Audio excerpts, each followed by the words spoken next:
बिस्मिल्लाहिर्रहमानिर्रहीम। अस्सलाम वालेकुम नाज़रीन, दुनिया न्यूज़ पर आप देख रहे हैं प्रोग्राम नुक्ता नज़र। मैं हूं आपका मेज़बान मोहम्मद अजमल जामी। स्टूडियोज़ में तशरीफ़ रखते हैं जनाब मुजीबुर रहमान शामी साहब। सर दस्त आपको और नाज़रीन को लिए चलते हैं हम इस्लामाबाद, जहां शाहराह दस्तूर इस वक्त मैदान जंग का मंजर पेश कर रही है। वजह यह है कि पिछले 10 से 11 घंटे हो चुके कि सरकारी मुलाजमीन यहाँ सरापा एहतजाज हैं। डी चौक पर, शाहराह दस्तूर पर भी मुजाहिरीन और पुलिस आमने सामने हैं। श्रीनगर हाईवे भी ब्लॉक है।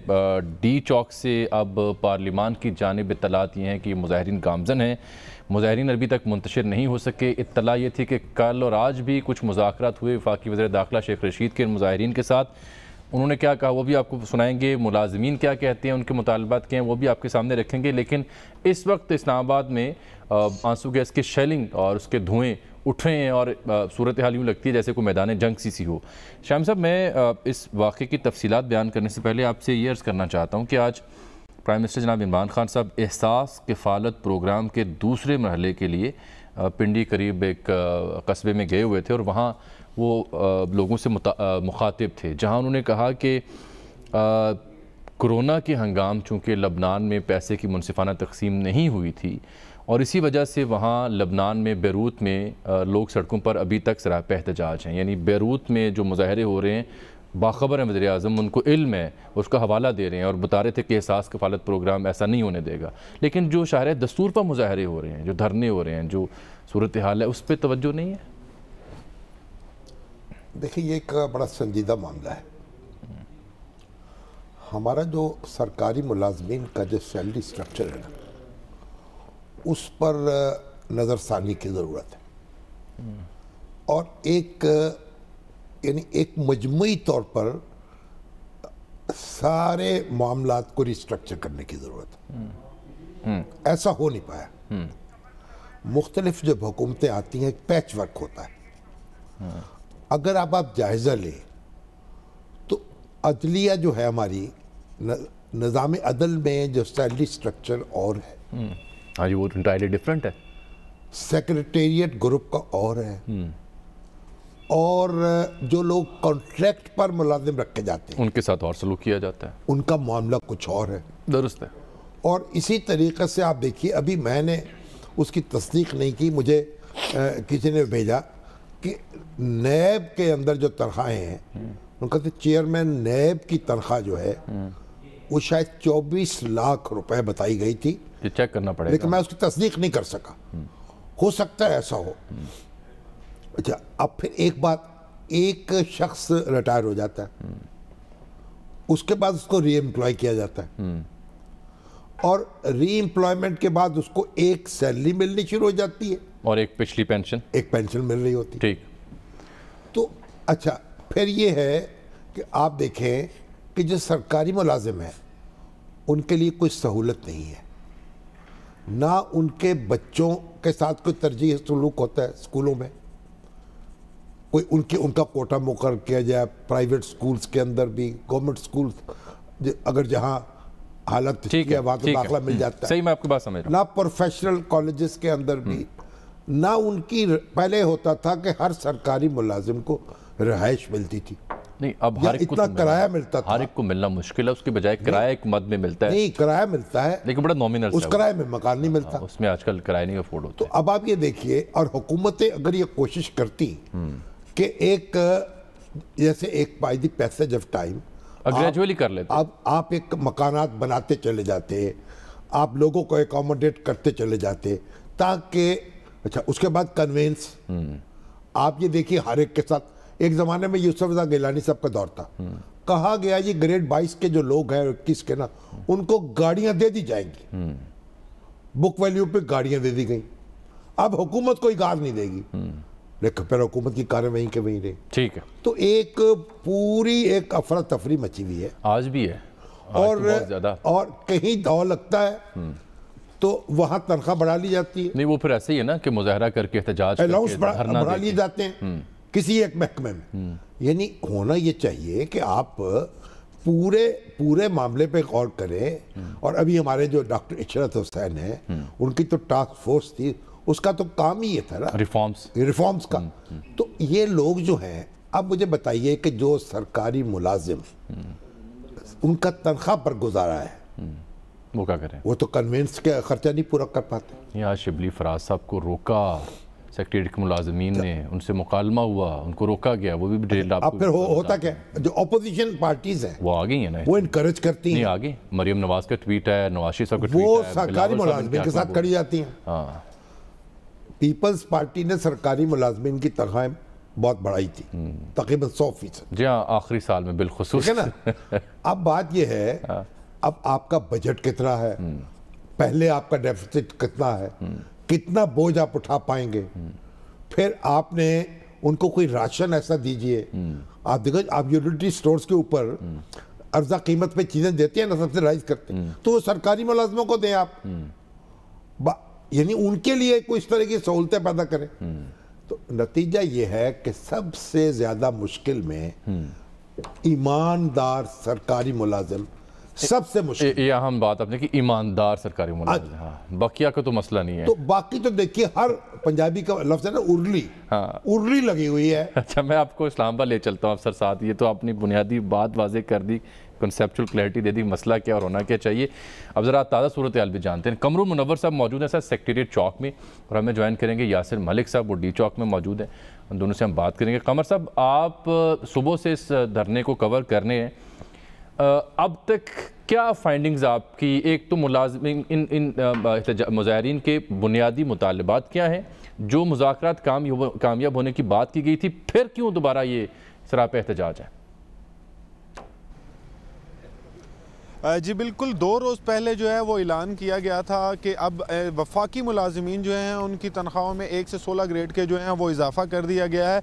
लेकिन वफाकी मुलाजमीन का ये कहना था कि हमें नोटिफिकेशन जो है वो दिया जाए, क्योंकि ज़ुबानी जमा खर्च वज़रा की जानिब से हमें वर्बली कह दिया जाता था लेकिन दिया नहीं जाता था। लेकिन अब उनका मुतालबा जो है वो तब्दील हो चुका है, क्योंकि गुज़श्ता रात जब इन्होंने ऐलान किया था शेख रशीद अहमद के साथ और जो वफाकी वज़ीर दिफा है उनके साथ, जब इनके मुज़ाकरात नाकाम हुए तो उन्होंने डी चौक में धरने का कहा था कि अब धरना जो है वो डी चौक में होगा। तो डी चौक धरने के बाद की जो सूरत हाल थी, रात से ही पकड़ दकड़ शुरू कर दी गई थी। उनके मेन लीडरान, जो मेन बातचीत करने वाले लोग थे, उनको जो है वो गिरफ़्तार कर लिया गया था। इनके रहमान बाजवा जो इस तमाम मुज़ाकराती अमल में मौजूद थे और तमाम चीज़ें इनकी देख रहे थे, उनके सरकर्दा लीडर थे, इन सरकारी मुलाजमीन थे, उनको रात के वक्त उठा लिया गया था। तो अब इनका मुतालबा ये है कि हमें नोटिफिकेशन के साथ साथ पहले जो हमारे रहनुमा गिरफ्तार हैं उनको वापस लाया जाए। 125 के करीब जो है मुलाजमीन को आज यहाँ से गिरफ्तार किया गया, मुख्तलिफ चौक चौराहों से गिरफ्तार करके इस्लामाबाद के मुख्तलिफ थानों में रखा गया है उनको। लेकिन इनका ये मुतालबा है कि जब तक उनको रिहा नहीं किया जाएगा तो किसी किस्म की मुज़ाकरात नहीं होंगे। एडिशनल डिप्टी कमिश्नर ने 12 इनसे मुज़ाकरात करने की कोशिश की, मगर ये बताइए कि मालूम हुआ है कि तनख्वाह में 40% इजाफा मान लिया गया था बेसिक सैलरी में, लेकिन अब ये मुलाजिम कहते हैं कि ये मजमूई तनख्वाह में इजाफा होना चाहिए। जी, बेसिक पे में नहीं, बेसिक में नहीं। ये दुरुस्त बात है? जी बिल्कुल, ये कह रहे हैं कि मजमूई तनख्वाह में इजाफा और इसका नोटिफिकेशन दिया जाए, क्योंकि इनका ये मुलाजिमीन और जो मुजाहिरीन हैं उनका ये कहना है कि हमें 3 दफ़ा यकीन दहानी कराई गई, इसी वजह से एहतजाज जो है ये पोस्टपोन किया जाता रहा। पहले अली मोहम्मद खान जो पार्लिमानी अमूर के वज़ीर हैं उनकी जानिब से यकीन दहानी कराई गई, फिर वज़ीर दिफा जो है उनकी जानिब से यकीन दहानी कराई गई, लेकिन नोटिफिकेशन जो है वो नहीं दिए गए, क्योंकि नोटिफिकेशन होगा तो तमाम इंग्रेडिएंट्स उसी में क्लियर होंगे कि बेसिक सैलरी पे क्या इनके इंक्रीमेंट्स लगे हैं, इनकी तनख्वाहें जो है बेसिक सैलरी पे बढ़ाई गई हैं, मरात भी साथ हैं कि नहीं। अच्छा, अब आप ये बताइए, इंसिस्ट ये कर रहे हैं कि वो नोटिफिकेशन दिया जाए। अगर नोटिफिकेशन जारी कर दिया जाए तो ये इनकी तारीख खत्म हो जाएगी? नहीं, अब उनका ये कहना है कि अगर हमें नोटिफिकेशन दिया भी जाए तो तहरीक उस वक्त तक ख़त्म नहीं होगी। जो गिरफ्तार मुलाजमीन है और गिरफ्तार रहनुमा है, जब तक उनको प्रोड्यूस नहीं किया जाएगा और यहाँ पर ही हमें हैंड ओवर नहीं किया जाएगा, उस वक्त तक हमें ये एहतजाज को ख़त्म नहीं करेंगे, क्योंकि गुज़श्ता रात जब से उन्हें उठाया गया है कुछ पता नहीं है उनको कहाँ पे रखा गया है। हुकूमत की तरफ से वज़ीर दाखिला जो हैं वो मजाज हैं इनसे बातचीत के? जी, एक पार्लिमानी कमेटी बनाई गई थी जिसमें वज़ीर दाखिला थे, वज़ीर दिफा थे और पार्लिमानी अमूर के वज़ीर अली मोहम्मद ख़ान थे। ये तीनों इनसे बातचीत कर रहे थे, लेकिन 3 दौर हुए थे, तीनों दौर नाकाम हुए। उसके बाद इन्होंने धरने का ऐलान किया था। ठीक, साथ है ना यासिर मलिक साहब, आप कहाँ मौजूद हैं और मुजाहिरीन इस वक्त हैं कहाँ? कुछ देर पहले तक तो सरे शाम आंसू गैस के शेल चल रहे थे और धुआं उठ रहा था, और कुछ पुलिस एहलकारों को ज़ख्मी होने की इत्तला भी मिली थी, और ये भी पता चला कि ये अब डी चौक से पार्लिमान की जानिब गामज़न है मुजाहिरीन। ये बताएं। जी बिल्कुल शामी साहब, इस वक्त मैं मौजूद हूँ डी चौक के मकाम पर, और मेरे अकब में ही जो कंटेनर हैं वो लगाए गए हैं। इन कंटेनर के बिल्कुल साथ ही रेड जोन जो है वो शुरू हो जाता है, और इस वक्त भी तकरीबन 4 से 5 हज़ार सरकारी मुलाजमीन जो हैं वो यहाँ पर मौजूद हैं। ये तमाम मुलाजमीन वो हैं जो प्रेस क्लब के सामने जमा हुए, और प्रेस क्लब से होते हुए इन्होंने मार्च करना था डी चौक की जानिब और फिर रेड जोन में जाना था। लेकिन इसमें बड़ी तादाद में दूसरे सूबों से आए हुए मुलाजमीन भी मौजूद हैं, लेकिन चूँकि अपने वफाकी दारुल हुकूमत के जो मुलाजमीन हैं उनको सेक्रेटेरिएट में बंद कर दिया गया, मुख्तलिफ ब्लॉकों में CDA का जो मेन ऑफिस है वहाँ पर बंद कर दिया गया। तो ये अभी तमाम सूबाई जो मुलाजमीन है वो पहुँचे हुए हैं। इसके साथ लेडी हेल्थ वर्कर की बड़ी तादाद मौजूद है।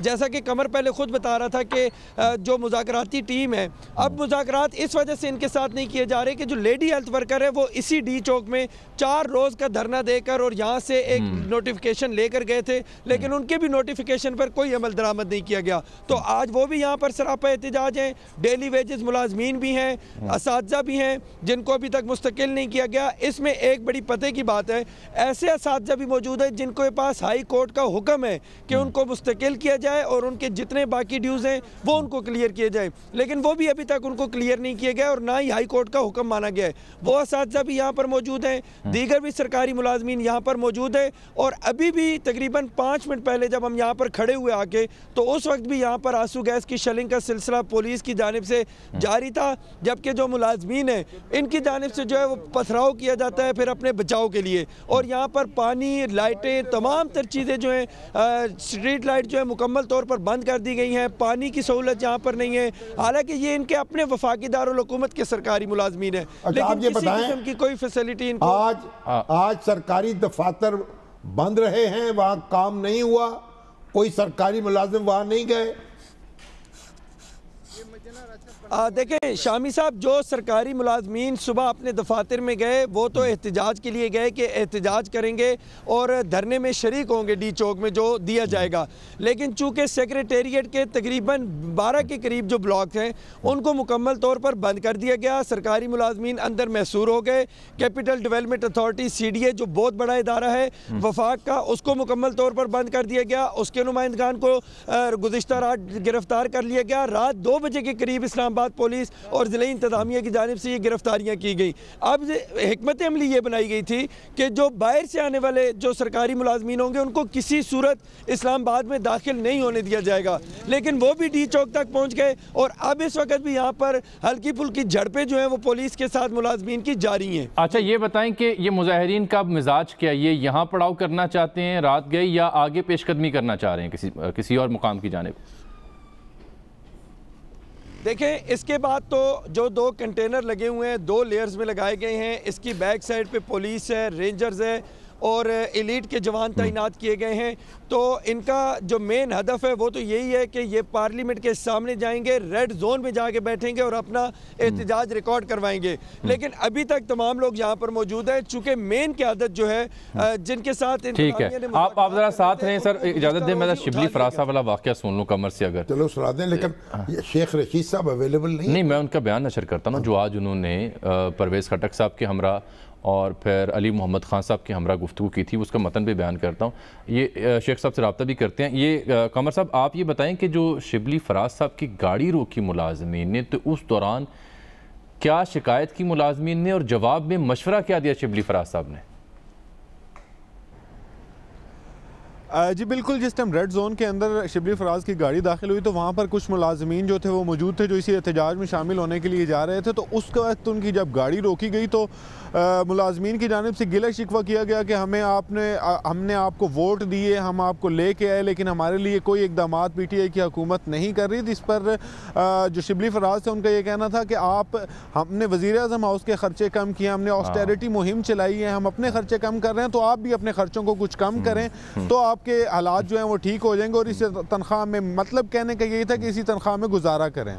ठीक, वो किसी सारिफ ने इसी उनके तबसरे पर लिखा हुआ है सोशल मीडिया पर कि उनका मशवरा ये था कि 2 रोटी की बजाय 1 रोटी खाएं और सालन की बजाय प्याज से रोटी खाएं। असल में देखें हमारे, मैं तो बस अगर मुझे माफ़ कीजिए आप सर, हमने जो पूरा लाइफस्टाइल हमारा है ना, क्या करें उसको? वो लाइफस्टाइल ही बेगड़त है। नहीं, जो सरकारी मुलाजमीन है जिसकी यानी आप सोसाइटी में देखिए, वो किसी और क्लास की बात कर रहे हैं। हम छोटे थे, बचपन में मोहल्लों में रहते थे, अमीर भी गरीब भी, किसी का छोटा मकान किसी का बड़ा मकान। अब आप अमीरों की बस्तियां अलग हैं, ग्रेडों के हिसाब से बस्तियां बना दी हैं, ग्रेडों के हिसाब से कब्रिस्तान बना दिए आपने। अमीरों की बस्तियां अलग हैं, गरीबों की बस्तियां अलग हैं, दफनाने के लिए जगह नहीं। तो आपने सोसाइटी को तकसीम कर दिया है। अब ये जो बेचारे छोटे छोटे मुलाजिम हैं वो कहाँ जाएं, कहाँ से खाएं? उन्हें मशवरा दे तो रहे हैं शिबली फराज साहब। अब आप उनको खर्चा कम करें, आप सारे खर्चे कम कर दें। कैसे? इनको चाहिए कि तमाम तनख्वाहें जो है ना 50% कम कर दें, 20,000 से ऊपर तक की जो है हुकूमत भी कम कर दे अपनी। बात ये सिर्फ बातें करने की है। अब हमें संजीदगी से काम करना पड़ेगा। उसके साथ हमने क्या किया है, उसके साथ हमने सियासत हमारी जो है वो जुड़ गई ना। शेख साहब ने जो जोड़ी है ऐसी, हर जगह इंडिसिप्लिन पैदा किया। शेख साहब ये वार्निंग दे रहे हैं कि ये जो अपोजिशन और PDM ने अगर इसमें कूदने की कोशिश की तो नुकसान मुलाजमीन को होगा, ये हमारे अपने लोग हैं। सरकारी मुलाजिम जो हैं उनको आप उकसाते हैं, आप जो आम शहरी हैं उनको आप उकसाते हैं। जिस मुल्क में वकील जो हैं वो अदालतों पे हमले करते हों और फिर उसके बाद उनके लीडर जो हैं उनकी मजम्मत ना करते हों। ये लाहौर की जो बार है और लाहौर हाईकोर्ट बार एसोसिएशन, उन्होंने तो उनके अपने जो मुतासरा वकला हैं उनके हक में बात की है। तो आप देखिए सोसाइटी जो है वो कहाँ जा रही है। देखिए, अब शेख रशीद का मैं जिक्र किया था, वो क्या कह रहे हैं इस मामले के ऊपर, जरा वो भी देख लें। 22 ग्रेड की बात नहीं हुई थी, 16 ग्रेड पे बात हुई थी और ये 16 ग्रेड के लोग इhtजाज कर रहे हैं। उनका राइट है इhtजाज करना कानून के दायरे में। अगर सियासी पार्टियां इसमें मुलव्वस होंगी तो उसका नुकसान जो है, हम और ये सरकारी मुलाजम हैं, हम एक हैं। इसमें अगर सियासी पार्टियां मुलव्वस होंगी और इसको सियासत का रंग देंगी तो फिर ये सरकारी मुलाजम जो हैं वो नुकसान में रहेंगे। और यकीनन अब ये बात वाज़ेह हो गई है कि अफसर इनके पीछे थे। अच्छी बात है, उनका भी हक है, उनकी भी तनख्वाहें बढ़नी चाहिए। अभी 26 को 2 महीने पड़े हैं, वो अपनी प्रैक्टिस कर रहे हैं मुख्तलिफ जलसों की, और जितनी प्रैक्टिस करते जा रहे हैं उनका जो रिज़ल्ट है वो ख़राब होता जा रहा है, लोग थक रहे हैं। 26 मार्च के लिए हुकूमत की तरफ से इमरान खान साहब ने मुझे कहा कि शेख रशीद कोई रुकावट नहीं डाली। पर उम्मीद भी है, वो कहते हैं आज रात तक मामला फहमी हो जाएगी। ऑफिसर्स है ऑफिस मैनेजमेंट ग्रुप के जी, उन्होंने बाकायदा एक प्रेस रिलीज जारी की और जिसमें इन सरकारी मुलाजिमों के मुतालबात की हिमायत की गई है और इनके खिलाफ हुकूमती कार्रवाइयों की मजम्मत की गई। हाँ। और इनको कहा गया है कि इनका जो मुतालबा बुनियादी है कि जो तनख्वाहों का में तवाज़ुन नहीं रहा, कोई मुसावात नहीं है, और इसकी ये हिमायत करते हैं। और सेक्रेटरी कमेटी जो है उसने कहा था 120% अलाउंस मिलना चाहिए फेडरल सेक्रेटेरिएट के मुलाजमीन को।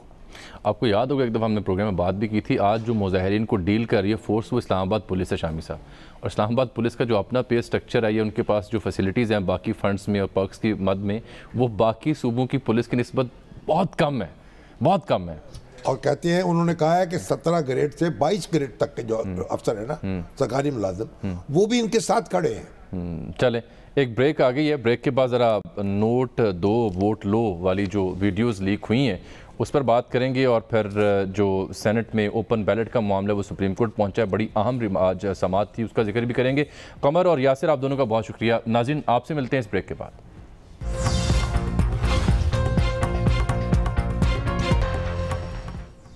वेलकम बैक नाज़रीन। शाम साहब, नोट 2 वोट लो से जुड़ी जो हालिया वीडियो है उसका अब जिक्र हम करने जा रहे हैं, क्योंकि मामला बदस्तूर दिलचस्प होता जा रहा है हर गुज़रते लम्हे के साथ।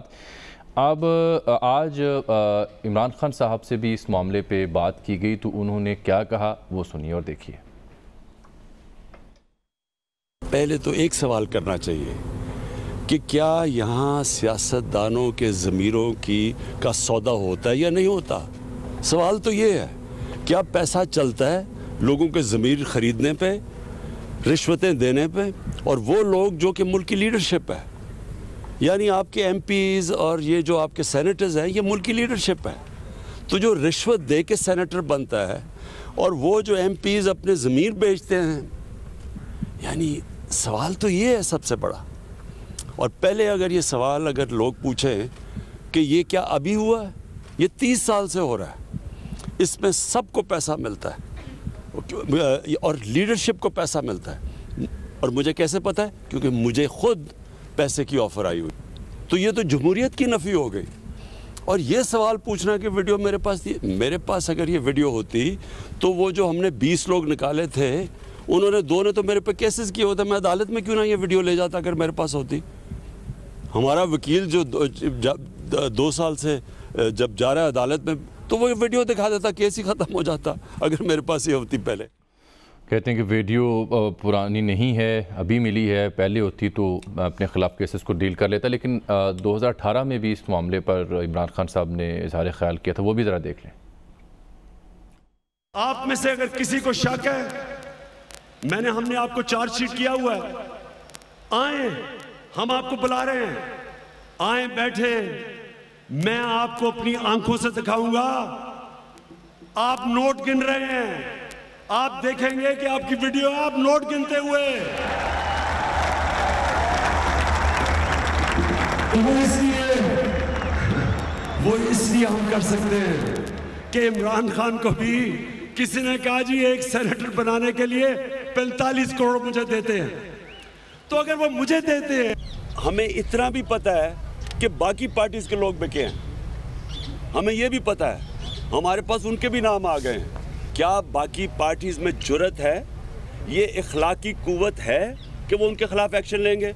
ना लिया तो हम आपको उनके भी नाम ये दोनों जो बयानात हैं जनाब वज़ीर-ए-आज़म के, ये अप्रैल 2018 के हैं और मार्च 2018 में सेनेट इंतखाबात हुए थे। और इसमें अप्रैल 2018 की जो जलसे में ख़िताब करते उन्होंने बात की, वो आपने देख ली। और फिर दूसरी गुफ्तगू जो प्रेस कॉन्फ्रेंस में थी उसमें वो ये भी फरमा रहे हैं कि बाकी पार्टियों के लोग भी बिके, हमें उनका भी इल्म है। तो अगर ये बात भी दुरुस्त मान ली जाए तो फिर वो जो मिनिस्टर साहब बना दिए गए थे वज़ीर कानून सुल्तान मोहम्मद खान साहब, उनका असल में वज़ीर आज़म का जज्बा जितना भी दुरुस्त हो और नेक हो, उनकी बातों में तजाद है। वहाँ तो कह रहे हैं कि वो नोट गिन रहे हैं, वीडियो देखी है मैंने।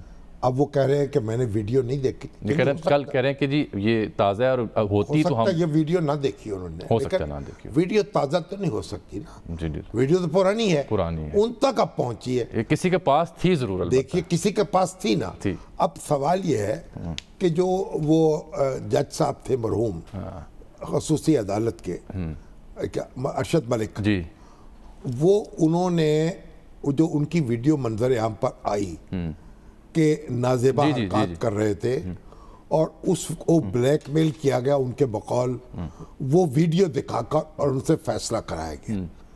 अदालत ने उस वीडियो की बुनियाद पर कोई हंगामी इकदाम नहीं किया अभी तक। ठीक उनकी वो तो उनके खिलाफ तो कार्रवाई हो गई, लेकिन वो जो मुकदमा है वो अभी यूं का तू मौजूद है।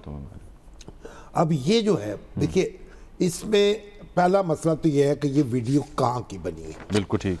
वो क्या कहना चाहे अब्दुल्ला मायार जी, मायार उनके गांव का नाम है जी, वो हैं अच्छा। टेलीफोन लाइन पर है हमारे साथ। अब्दुल्ला मयार जो है वो ये कहते हैं कि वीडियो स्पीकर हाउस की उससे है। पूछ लेते हैं। चलिए पूछ। अस्सलाम वालेकुम उबैदुल्ला मयार साहब, आप किसी ज़माने में पीटीआई में हुआ करते थे और आप भी उन लोगों में शुमार होते हैं जो बकौल पीटीआई के जो बिके, जिन्होंने पैसे लिए। शामी साहब ने जिस नुक्ते का हवाला दिया, ये चूँकि वीडियो में आप भी हैं, तो ये कहाँ की वीडियो है और वहाँ आप क्या कर रहे थे, पैसे क्यों ले रहे थे, कौन आपको दे रहा था?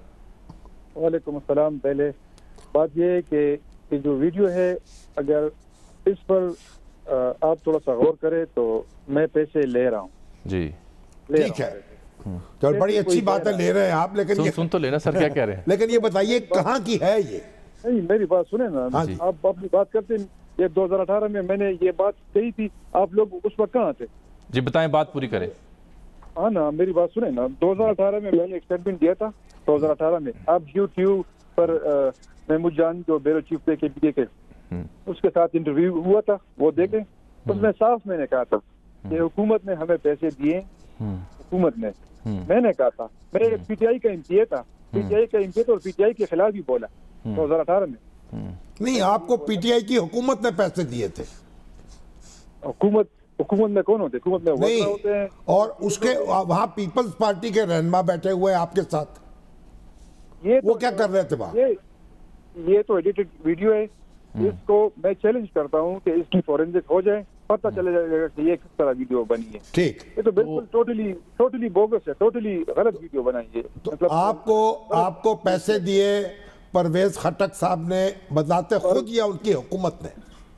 परवेज खटक साहब ने पैसे दिए हैं। परवेज खटक साहब के मुंह से ये हमने सुना है कि ये इन सेनेटर उम्मीदवारों से हमने लिए हैं, ये कारखानादार सरमायादार लोग हैं, ये इनसे पैसे हमने लिए हैं। लेकिन इलेक्शन के खर्चे के लिए आप ये पैसे रखे, ये पार्टी की तरफ से, पार्टी की लाइन की तरफ से हम आपको सपोर्ट कर रहे हैं ना, मतलब उन्होंने उनके अल्फाज थे। अच्छा ये बताइए, ये कहाँ की वीडियो है, ये मंजर कहाँ का है? ये तो मैंने हर जगह बताया, स्पीकर हाउस है। स्पीकर हाउस है। तो असद कैसर साहब वहाँ मौजूद नहीं थे? असद कैसर साहब उस वक्त मौजूद थे। जो ही ये मामला शुरू हुआ तो वो कहीं बाहर चले गए। उसके इल्म में था ये बात। हाँ, तो आप ये बात इमरान खान साहब के नोटिस में नहीं लेके आए? आपका फर्ज नहीं था कि उनके नोटिस में लेके आते? जब आपने कबूल कर लिए पैसे तो आप तो शरीक जुर्म हो गए। नहीं भाई, सुने ना, मैंने तो प्रेस कॉन्फ्रेंस इसके खिलाफ की थी, इन लोगों के खिलाफ की थी, मीडिया पर आया था। खान साहब के साथ ये हम मिलवाए नहीं देते थे ये लोग। हम तो हर रोज जाने को तैयार थे उसी वक्त कि ये हमें पैसे दे रहे हैं। 5 कालें इनकी आई थी। बेशक आप काल डेटा निकाले, ये इदारे होंगे इस मुल्क में नहीं है। इस मुल्क में अगर इदारे इस तरह हैं कि वो काम कर सकें इस हवाले से, या कहीं बाहर से मंगवाए लोगों को और इस पर काम करें, पता चल जाएगा कि परवेज खटक ने मुझे कितने काले की दिन में और हर एक एमपीएस को कितने काले की। आपके ख्याल में ये वीडियो इस वक्त क्यों आई है मंजर आम पर? केपीके में इनसे 25-30 एमपीएस खफा है। केपीके में आपको पता है कि इनमें ग्रुप बना था, सीएम शिप पर खफगी आई थी। केपीके में 25-30 एमपीएस है, इनसे डिलीवर नहीं हो रहा है। तो अभी इनको प्रेशराइज करने के लिए इन्होंने ये हरबा खेला है। ठीक, वोट मुखालिफ चला जाए इस हवाले से, मतलब ये इसने वीडियो वायरल कर दी। अच्छा चले, अगर आप स्टेटमेंट सुने ना, वो कहते हैं कि मेरे पास वीडियो है, नोट गिन रहे हैं तो देखो, उस वक्त मैंने भी ये बयान दिया था कि पैसे तो आप लोगों ने हमें खुद बुला के दिए, मिन्नतें करके इन्होंने पैसे दिए।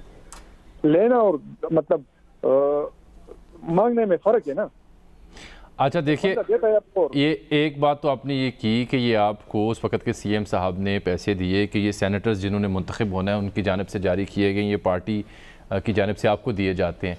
तो ये तो फिर पार्टी के जो लोग थे उन्हें ही मिलने चाहिए थे, अगर ये बात मान भी जाए तो। वीडियो में लेकिन सुल्तान मोहम्मद खान साहब भी दिखाई दे रहे हैं जो उस वक़्त कौमी वतन पार्टी में होते थे। सुल्तान मोहम्मद खान साहब को अगर आप देखें ना, वो QWP में था, उनकी बात पहले से हो चुकी थी। उनको मतलब पीटीआई ज्वाइन करने के लिए कहा गया था ना। तो शायद उसके हवाले से मैं, मतलब आपने पूछा तो मैं जवाब दे रहा हूँ। मतलब मैं तो उस हवाले से ना जिम्मेदार हूँ ना उसके हिसाब से मैं जवाब दे सकता हूँ। लेकिन ये मैं बात बताता हूँ ना, 2015 में आप देखें